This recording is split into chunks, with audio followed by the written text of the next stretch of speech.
A man stood knee-deep in the filthy water of his own basement, soaked through his flannel shirt, clutching a wriggling frog in one hand and a soggy HOA violation slip in the other. The place stank of mildew and shame, wood rotting, carpet disintegrating, 1,000 tiny humiliations soaking into the walls. Karen Stapleton, the self-proclaimed queen of the cul-de-sac, stared at him from the foot of the stairs in her designer pajama set, now clinging damply to her like regret. Her mouth hung slightly open. He looked her in the eyes and said, with a calm that only comes from deep, simmering rage, "Ma'am, this is your doing." The frog croaked as if to second the accusation. 12 hours earlier, she had been lounging on her pristine front porch with a glass of cucumber water, legs crossed, smug as sin. She was admiring her latest conquest, a newly beautified patch of gravel where his drainage ditch had once run. Gone was the unassuming trench that had quietly, dutifully diverted runoff from the neighborhood's sloped backyards, replaced with ornamental pebbles, a cartoonish landscaping feature, and 2 saplings that looked more like props than plants. The ditch, though never glamorous, had done its job for decades. It wasn't fancy, it wasn't lined in brick or surrounded by manicured hedges, but it worked. It had one job: funnel the surge of rainwater away from homes and into the city's stormwater system. And it did that job damn well, until Karen decided it offended her sensibilities. He had been maintaining that ditch since the day he bought the property 22 years ago. Every fall, he'd rake the leaves and dig out the muck. Every spring, he'd patch it up, reinforce it with river stones.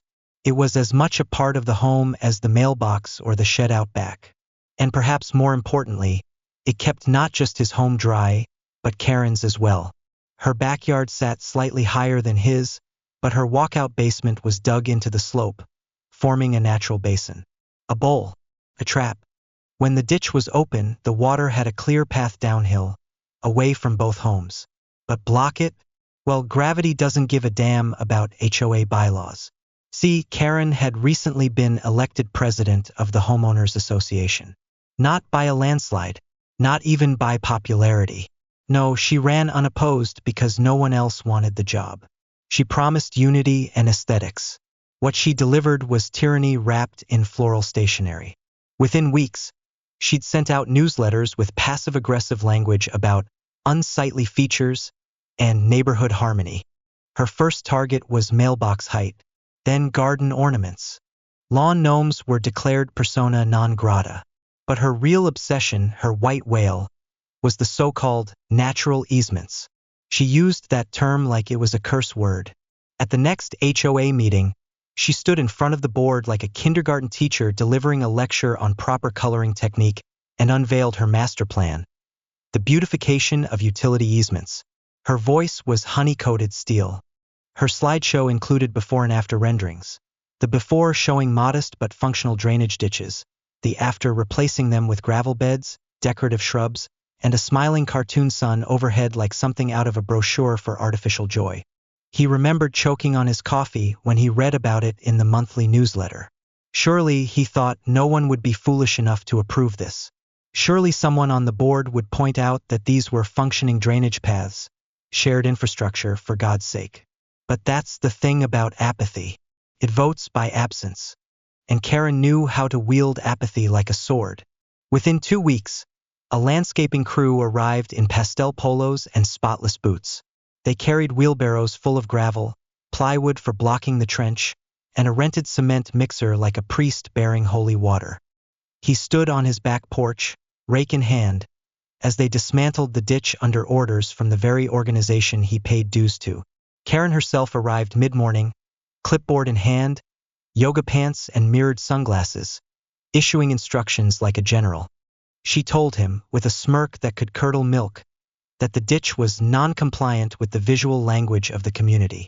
He told her it was a vital piece of hydrological infrastructure. She chuckled and said maybe he should install a pool instead. At least that's useful, she winked. Useful. That word rattled around in his head all day. That ditch was more useful than any damned ornamental koi pond or concrete birdbath in the neighborhood. It was old-school engineering. Practical, quiet, understated. The kind of thing men used to build with their own hands, not hire out to landscape artists. It served everyone, even those too vain or short-sighted to understand its value. And now it was entombed under 3 tons of designer gravel and HOA arrogance. He'd wanted to dig it back out that same evening. The rage surged in his chest like the storm clouds gathering overhead. But he knew better. Karen had cameras now. Not for security, oh no, but for compliance monitoring.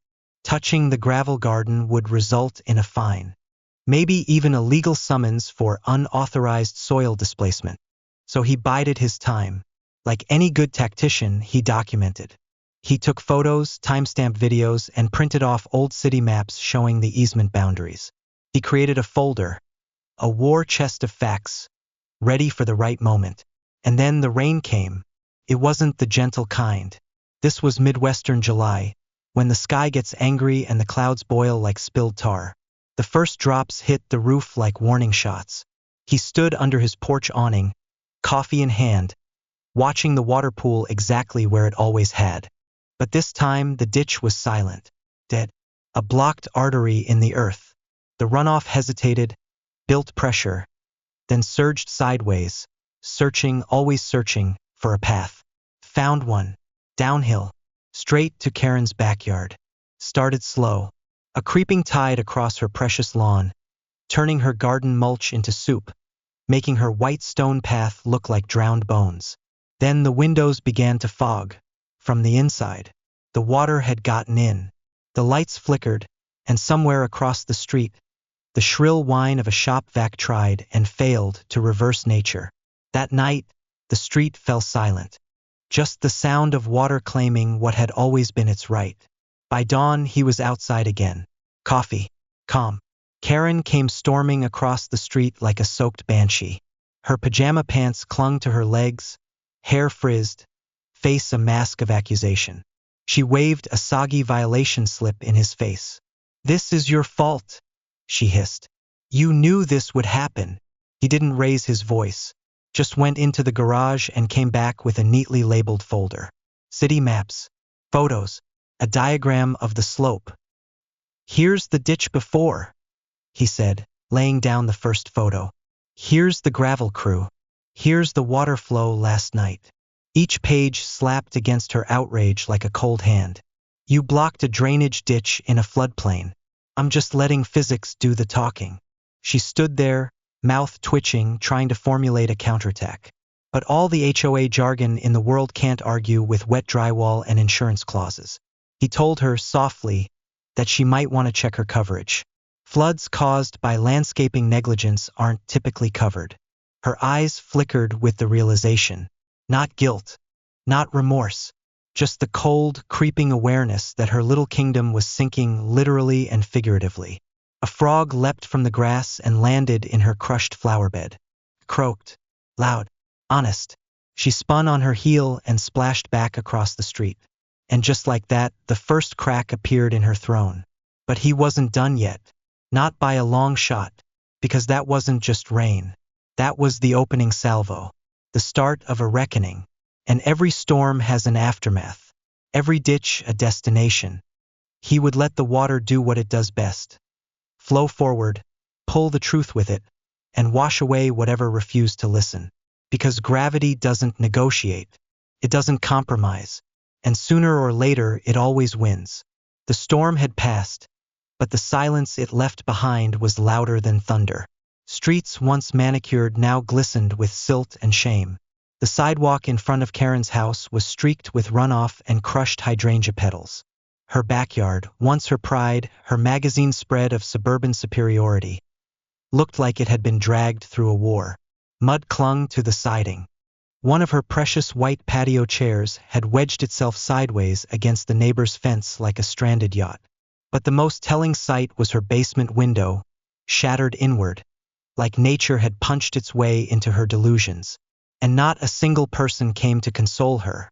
That, more than the flood, was the real damage. He didn't gloat. He didn't need to. He swept his own porch in slow, deliberate motions while Karen stayed inside, curtains drawn like battle flags lowered in defeat. But he noticed something curious that morning.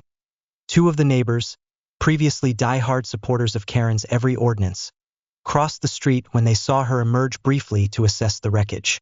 They didn't offer help. They didn't wave. Just polite nods and a brisk change of direction. The shift had begun. But it was quiet, like the rustle before the wind turns cold. Karen, of course, would not accept defeat.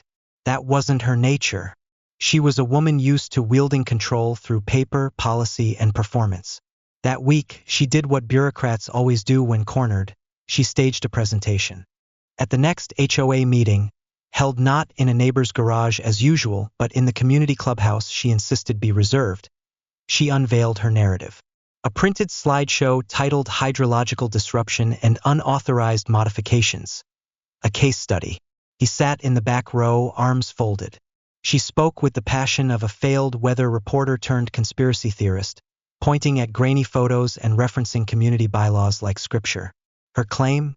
That the flood was caused by unauthorized changes to neighborhood drainage flow. She didn't name him outright. She didn't have to. Everyone knew. Her voice carried the confidence of someone who believed her own fiction. She even said the phrase, malicious topographic reengineering.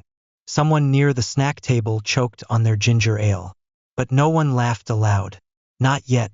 That came later, when one of the quieter board members, a retired surveyor named Chuck, cleared his throat and asked, "Didn't the HOA itself approve the landscaping project that blocked the ditch?"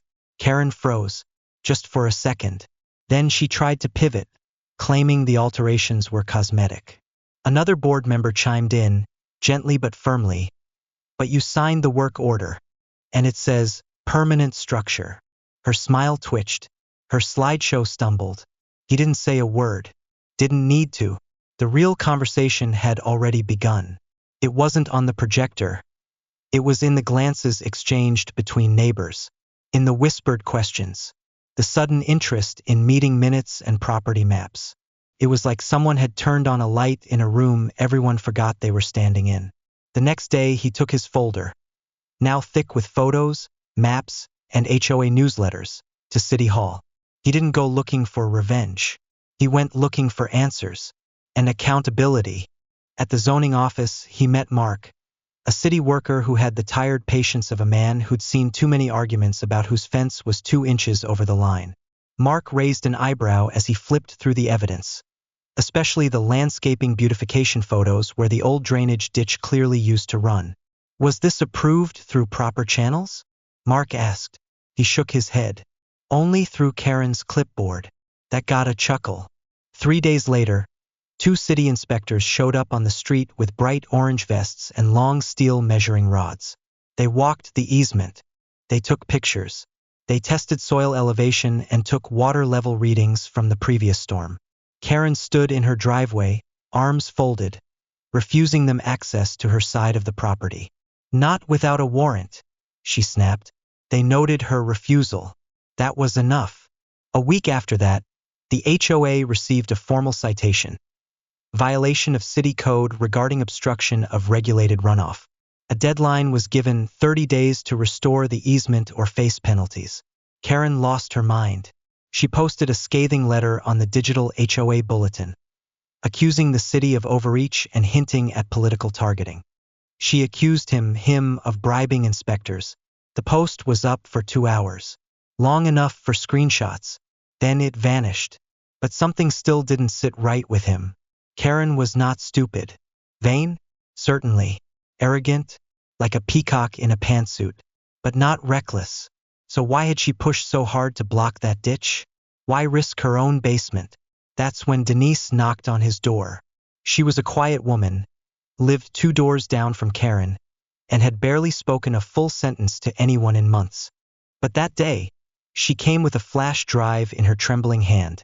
Inside were emails, HOA internal correspondence, drafts of proposals, and most damning of all, a message from Karen to a former board member asking how to downplay historical water risk assessments in her own home's listing.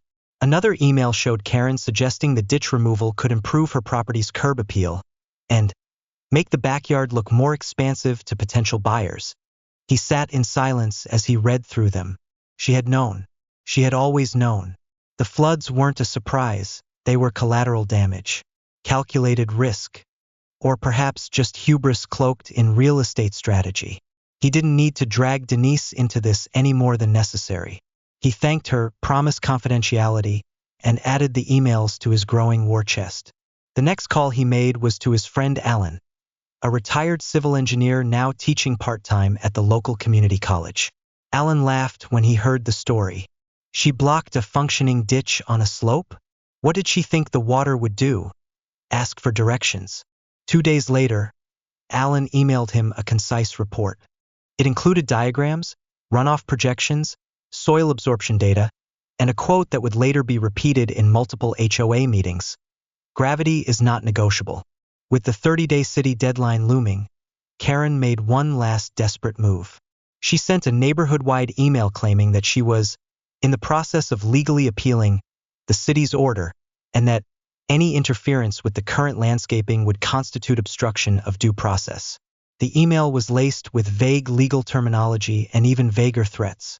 He responded with a single sentence and 3 attachments. The sentence read, "Any further delay is obstruction of public infrastructure and will be documented accordingly." The attachments were the city citation, the engineer's report, and the easement diagram signed by the county. The next morning, the gravel began to move. A landscaping crew, hired not by Karen but by the HOA itself, now under pressure from the city, arrived with shovels, wheelbarrows, and concrete saws. They worked methodically, slicing through the decorative nonsense like surgeons reversing a bad facelift. Karen's car wasn't in the driveway. Her curtains didn't twitch that morning. But he knew she was watching. One of the workers, a broad-shouldered man with tattoos and a grin like a tired uncle, looked up and said, "This ditch's got better bones than half the drainage we deal with. Shame it got buried." As they reached the original channel, still intact under the gravel and fill, water from a light rain the night before began to trickle through. It was a sound like breath returning to lungs. But he knew the story wasn't over. Karen was wounded, not gone. And if there's one thing more dangerous than an overconfident HOA president, it's one backed into a corner. She still had her house, her clipboard, her instincts for control. And he had the feeling, deep in his bones, the kind that only decades of living through other people's bad ideas can give you, that she wasn't finished yet. She'd tasted power, and some people never spit that out. But now she was no longer unchecked. The ditch was back. The water had returned to its rightful path, and the neighborhood was beginning to open its eyes. Whatever came next, he wouldn't face it alone. The tide had turned, and this time it flowed in the direction of truth. She was quieter now. Not gone. Karen Stapleton was never the disappearing type, but quieter. The kind of quiet that makes old dogs shift uneasily in their sleep. Her porch light stayed off for 11 nights straight, a record that sent more ripples through the neighborhood than her newsletters ever did. People noticed. People whispered. But no one said her name aloud, like speaking it might summon her back into full form. Yet anyone with sense knew that silence wasn't surrender. It was strategy. And sure enough, the silence ended with the sound of hydraulic brakes and a flatbed truck. The delivery came late in the afternoon, just as the sun was sinking behind the oaks, casting that golden slant of light that makes everything look more honest than it really is. The crew, 2 men in matching company shirts and the kind of indifferent expressions only hourly labor can buy, unloaded a large concrete structure labeled Decorative Water Feature Base. He watched from his porch. Everyone did. It wasn't subtle. The thing looked less like a garden ornament and more like a low-slung retaining wall. Karen, now operating under the radar, directed the installation like a silent film villain. She pointed, gestured, and occasionally barked instructions to her nephews. Young men with strong backs and soft minds who followed her with the loyalty of sheep and the focus of squirrels. What they were building was obvious to anyone who understood even basic terrain. A dam. Not a cute babbling brook kind of structure, not a koi pond, not a birdbath basin, no. This was an obstruction. A barrier designed to hold water back, but only temporarily. What Karen had done was clever in the most petty way possible. By installing the structure just a few feet downstream from the newly restored ditch, she rerouted the flow ever so slightly, enough to slow drainage and build temporary pools during heavy rainfall. The idea, he realized with disgust, was to reduce the velocity of runoff into her yard and delay the rush into his. It was sabotage disguised as landscaping. Again, he didn't confront her. What was the point? Karen thrived on confrontation. It was where she drew power. She'd twist words, redefine definitions, wave bylaws like flags, and call it patriotism. No, this required a different approach. Quieter one. That evening, he mounted a wildlife camera in the willow tree at the rear edge of his yard. Motion triggered, waterproof, cloud connected, facing that new barrier like a silent sentinel. Evidence had served him well before. It would serve him again. Weather, as if waiting for its cue, did not delay. The forecast warned of a substantial storm system arriving by Friday evening. Classic Midwest thunderfront, big and fast, with more water than the gutters were built to hold. He spent Thursday reinforcing his end of the ditch, clearing debris, resetting the stone edge, tamping soil. The air felt tight with pressure, the kind that settles behind the eyes. Storm air, trouble air. But beneath it, he felt calm, prepared. By Friday night, the wind had picked up. A strange hush fell across the block, like a crowd waiting for a curtain to rise.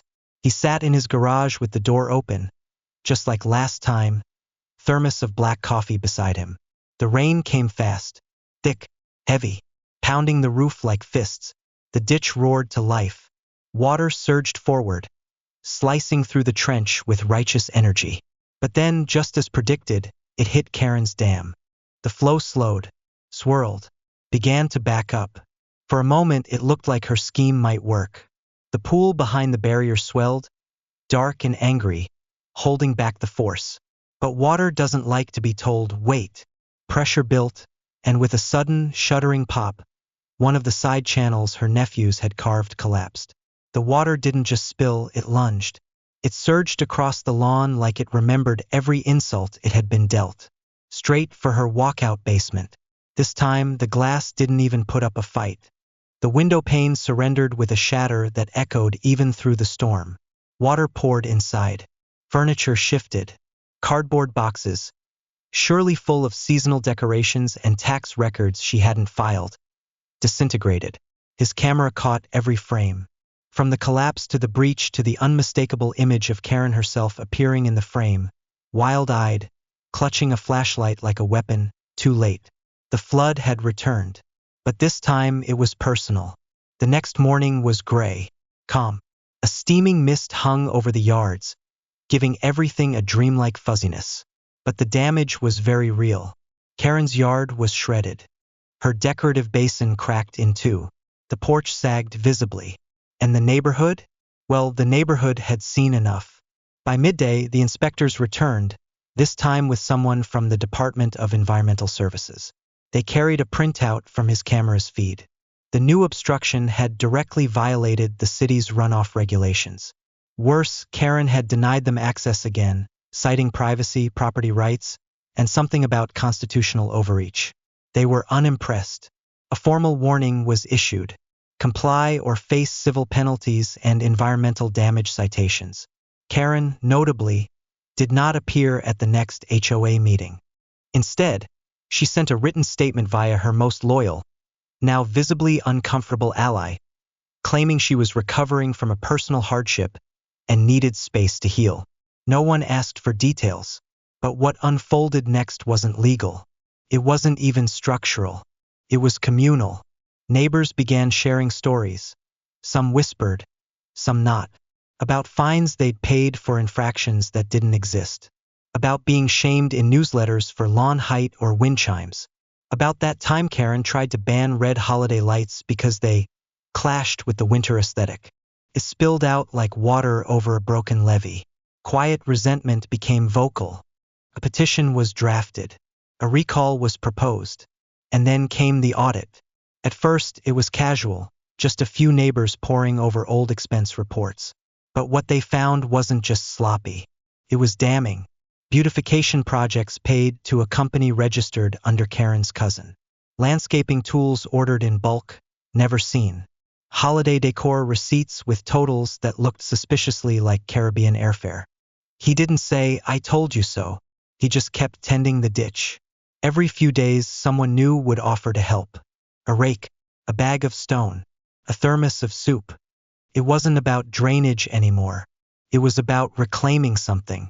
Their homes, their say, their peace. One afternoon, Denise, the neighbor with the flash drive, showed up again. This time, she didn't look nervous. She handed him a small bronze plaque. It read, Community Resilience Project, reclaimed by neighbors, restored by nature. He held it for a long moment, then nodded. They planted it at the edge of the ditch. No ceremony, no speech, just a quiet understanding that something had shifted. Permanently, Karen's house still stood. The porch light eventually flicked back on. She stopped waving, stopped speaking. The for sale sign came down, but no one saw a moving truck. It didn't matter. The throne was empty, and no one wanted it back. Power had returned to where it belonged, not in clipboards or citations, but in community, in resilience, in the quiet, stubborn flow of water following its rightful path, and in the man who had simply refused to let that path be buried. By the time October bled into November, the ditch had settled into its rhythm again, like a stubborn old mule that had finally thrown off the wrong rider. It wasn't flashy, but it worked. Every storm, big or small, it handled with a kind of quiet competence I couldn't help but admire. Water ran through it like it remembered what freedom felt like. The neighborhood had changed too. Not overnight, but like how fall slowly eats away the green. Subtle. I'd see folks out more often, not just for yard work, but to talk. Really talk. That thing we'd all forgotten how to do after years of watching our backs. Waiting for the next fine to show up like a ghost in the mailbox. Glenn, the new acting HOA president, had grown into the role like an old flannel jacket, comfortable, familiar, without any of the pomp Karen used to wrap herself in. He even started ending meetings with a little joke, something corny usually, but people laughed. That sound had been missing a long time. The Green Buffer Zone project kicked off just before Thanksgiving. Funny how the same patch of land that caused all that trouble had become the symbol of something healing. We planted native shrubs, laid gravel where needed, and added some simple signage explaining how runoff worked. One of the neighbor kids asked if the ditch was a river, and I told him, sort of, it's a quiet one, the kind that doesn't ask for attention until you mess with it. He nodded like I'd handed him a secret. Karen, meanwhile, had become something of a ghost herself. Her house was still there, curtains drawn more often than not. The for sale sign she once proudly installed had disappeared, replaced by a faded flag that hung limp and off-center on the porch. Sometimes I saw her walking her dog early in the morning, always before sunrise, head down like she was hoping the sky wouldn't notice her. But the thing about a neighborhood is it remembers, not just the bad, but the choices people make after. And Karen, well, she hadn't made many. Not a word of apology. Not a single moment of reckoning. Just withdrawal. Evasion. But silence doesn't erase footprints. And sure enough, about a week after our green zone was officially registered with the city, a brown envelope arrived at my door. No return address. Inside, copies of anonymous complaints filed with the HOA board. All recent. All clearly describing things I'd done wrong. Unauthorized planting. Improper water diversion. One even claimed I was harboring invasive species. Someone had actually circled the frog statue on my porch in a photograph as evidence. I laughed so hard I nearly choked on my coffee. Now, the board wasn't stupid. Glenn called me that afternoon, voice calm but sharp, and said, "We're pretty sure these came from Karen. They're anonymous, but the language, it's unmistakable. She still thinks this is a game." I told him I wasn't surprised. The thing about people like her, they never give up power. They just try to reshape the battlefield. He said the board would dismiss the complaints formally, and they did, but it left a bad taste. Worse, a week later, someone vandalized the new green zone. Not major damage, just a few plants ripped out, one sign snapped, and a nasty message etched into the soft dirt with a stick. "You think you won." It wasn't the words that got to me. It was the pettiness, the cowardice, like watching a schoolyard bully sulk after getting caught. We fixed it, of course. Replanted, replaced, moved on. But the message hung in the air like wood smoke. Karen hadn't finished. She'd just gone underground. So I changed tactics. I started attending the smaller committee meetings, the ones most folks ignore. Budget planning, drainage reports, policy revisions. The rooms were quieter, but the power? That's where it lived. I learned things. For example, Karen had written over 30 pages of procedural loopholes into the HOA bylaws during her term. Rules buried in legalese so thick you'd think it was meant to confuse lawyers, let alone your average homeowner. Some of them were laughable. Limits on the number of wind chimes per yard, restrictions on the angle of solar panel mounts, even a clause about visual harmony of natural features, which I swear was written specifically to attack my ditch. But some were more serious. One clause allowed the board president to approve spending under $1,000 without a vote in cases of emergency visual disrepair. It sounded harmless until you realized Karen had labeled 3 flower beds and a crack in her driveway as emergencies. The records showed she'd spent nearly $6,000 over 2 years this way. And the kicker? One of the vendors listed, Sundown Property Aesthetics, was linked to her brother-in-law. All legal. All within the boundaries of the HOA's own twisted rules. I felt sick. The next HOA meeting wasn't quiet. Glenn, bless him, stood up and read through every misused clause, one by one. He didn't name her. He didn't have to. The room buzzed with murmurs. I saw heads shaking, jaws clenching, a few people whispering, I knew it. When he finished, a motion was raised to formally rewrite the bylaws. Strip the fluff. Simplify, clarify, make it human again. Passed unanimously. Karen wasn't there, of course, but I imagined her porch light flickering when the vote was cast. Then something unexpected happened. A man named Walter, one of the quieter residents, stood up and asked to speak. He was older, maybe late 70s, always kept to himself.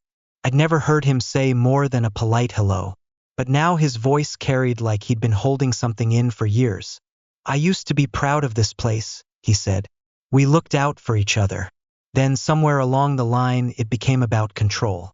We let fear run the show. That ends now. There was applause. Real, hearty, grown man applause. The kind that makes your chest ache a little. Something had shifted. Again. We weren't just fixing a ditch or rewriting policies. We were reclaiming the spirit of the place. The very next day, 2 things happened. First, Karen sent an email to the entire HOA list, not through the official system, but from her personal account. It was long, rambling, a mix of wounded pride and veiled accusations. She claimed she had been unfairly targeted, that her intentions were always for the good of the community, and that certain individuals were exploiting recent events to undermine the integrity of the neighborhood. She closed with a quote from some obscure founding father about vigilance and tyranny. It was pathetic. Second, someone placed a small note in my mailbox. No name, just 3 words, written in delicate cursive. Thank you, ditch. I kept that one. Still have it taped inside the shed. So here we are. The frost has started creeping in at night. The trees mostly bare now. I still walk the ditch every morning, coffee in hand, gloves in pocket. Sometimes I find small offerings. Kids' painted rocks, a paper frog, once even a ceramic gnome someone left sitting beside the plaque. I don't know who leaves them. I don't need to. They mean something. We all do now. Karen's house? Still quiet. Still hers.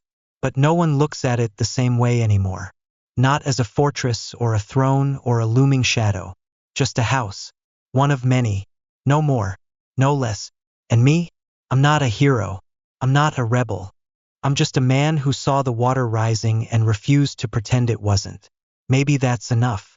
Maybe that's all it ever needed to be. Winter came without knocking that year, like an old army buddy who doesn't bother calling ahead. It rolled in heavy and sudden, frosting over the neighborhood like it was daring us to stay soft. The first snow landed on a Tuesday morning, blanketing the ditch in white, hiding the stonework we'd laid down like the bones of a long-buried truth. I stood on my back porch, sipping coffee that steamed like a small locomotive, watching the steam rise from the water that still trickled underneath. Even frozen, the ditch hadn't stopped moving, and neither had we. The holidays brought something we hadn't had in years. Actual warmth. I'm not talking about those hollow greetings you say because you have to. Happy holidays with a fake grin and eyes already halfway closed. No. I mean neighbors bringing over pies without reason.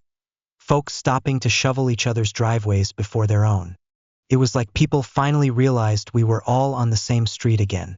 And oddly enough, it all started when the HOA newsletter came back. But this time, it wasn't written by Karen. Glenn had taken it over, and instead of policy rants or veiled threats, the front page featured a picture of the restored green zone. Our ditch, covered in snow, with kids building a snow frog next to the little bronze plaque. The headline just said, "When water knows its place, so do we."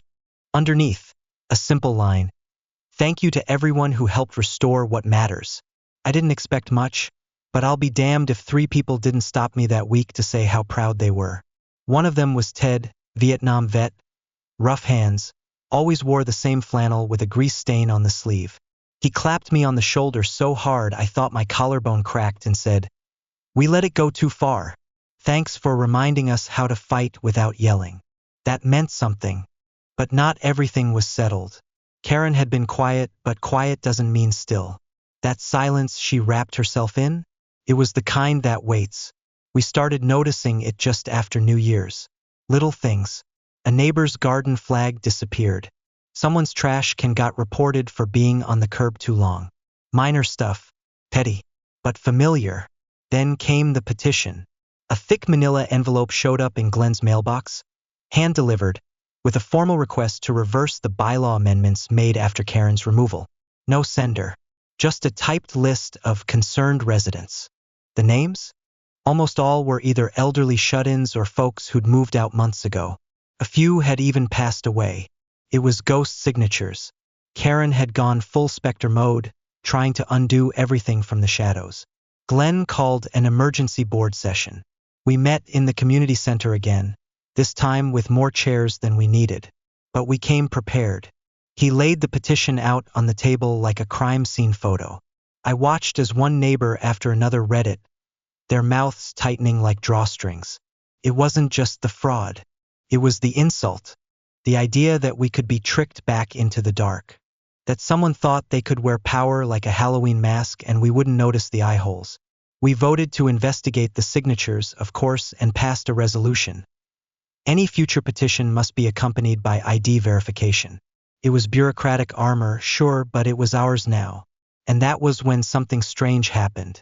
Denise, the quiet neighbor who once handed me the flash drive months ago, stood up and asked to speak. She held a small binder in her hands, the kind teachers used to carry. She walked up front and said, "This isn't just about a ditch or rules. It's about someone thinking they could rewrite a place in their own image and get away with it." Then she opened the binder. Inside were printed screenshots of Karen's old neighborhood blog, dating back 5 years. Posts full of manipulation dressed as inspiration. One said, "Leadership is shaping people before they know they're being shaped." Another, "When aesthetics triumph over function, we ascend." They read like sermons from a tyrant who thought she was an artist. People gasped. One guy muttered, "Jesus," under his breath. I just nodded. Finally, someone else saw what I'd been living with. The fallout was quick. Karen was summoned to a formal grievance hearing. Not just for the fake petition, but for using her old admin access to send anonymous complaints under burner email addresses. The IT guy from the HOA software company confirmed it. She'd never fully let go of the back-end tools. She'd been lurking, watching, trying to claw her way back without facing the front door. But this time we were ready. The board voted to lock down all access and file a formal legal notice. And Karen? She didn't even show up. Sent another letter instead. This one was shorter. Just 4 lines. "I acted in what I believed was the best interest of our community. I apologize if anyone was offended. I will no longer participate in HOA affairs. Please respect my privacy." That was it. No name, no signature, just ink and distance. But even that wasn't the end. The final storm came in late January. Not rain this time, ice. A brutal freeze dropped overnight, catching half the town off guard. Tree limbs cracked like gunshots. Power flickered. Roads glazed over like a Krispy Kreme sign. And when morning came, the damage was everywhere, including Karen's house. Her back porch had collapsed under the weight of the ice. No one was hurt, thank God, but the damage was serious. I saw it myself. Her once pristine patio twisted, railing shattered, foundation visibly split. And for the first time in a long while, I saw Karen outside during daylight. No makeup, no clipboard, just a heavy coat and the kind of eyes that had seen too many chapters of self-inflicted damage. She didn't say anything, just stood there looking at the wreckage. And I'll tell you something I haven't told anyone. I felt sorry for her, not because of the porch or the cold or even the loneliness. I pitied her because I knew what it meant to look at something broken and realize you were the one who broke it. That kind of reckoning doesn't leave scars. It leaves silence. And still, I didn't speak to her. Not out of cruelty, out of clarity. Some conversations only happen when both sides are ready to tell the truth. And Karen wasn't there yet. As the thaw came, we started preparing for spring. The ditch, steady as ever, had survived the freeze better than anyone expected. Even the plants held up, buried but rooted. I walked it daily again. The sound of water moving under ice reminded me of an old man humming in his sleep. Steady, slow, full of stories. We added new features to the green zone. A wooden bench carved by a neighbor's grandson. Solar lights. Even a small sign that said, "Welcome back." Someone laughed and said it looked like a park now. Maybe it was. Or maybe it was what we should have been all along. By March, things had settled. Karen's house still stood, porch repaired quietly, no longer listed for sale. She didn't show her face often, but when she did, she didn't flinch. That was progress, I suppose. As for me, I didn't change much. Still walked the ditch. Still answered questions when neighbors asked. Still carried gloves in my back pocket. But I noticed something new. People didn't just come to talk about drainage anymore. They came to ask about history, about decisions, about how we could make sure we never went back to what we were. They asked me how I knew to fight without making enemies. I told them I didn't. I just knew when to stop being afraid. That spring, on the anniversary of the first flood, we held a small gathering by the ditch. Nothing big. No banners. Just neighbors, warm cider, folding chairs. Glenn gave a little speech. Denise read a poem and Clara, sweet, stubborn Clara, brought out the ceramic frog again and placed it right at the center of the bank. People laughed. Then someone started clapping. Then another. And before I knew it, I was standing in front of them, hands awkward in my coat pockets, trying not to cry in front of a dozen folks who now felt like family. I didn't say much. Just this. This ditch didn't save us. We saved ourselves. The ditch just reminded us where the water goes when you stop paying attention. They nodded. They knew. We all knew. And as the wind shifted, as the trees began to bud again, I realized something I hadn't felt in years. Peace. Not because we'd won. Not because Karen was gone.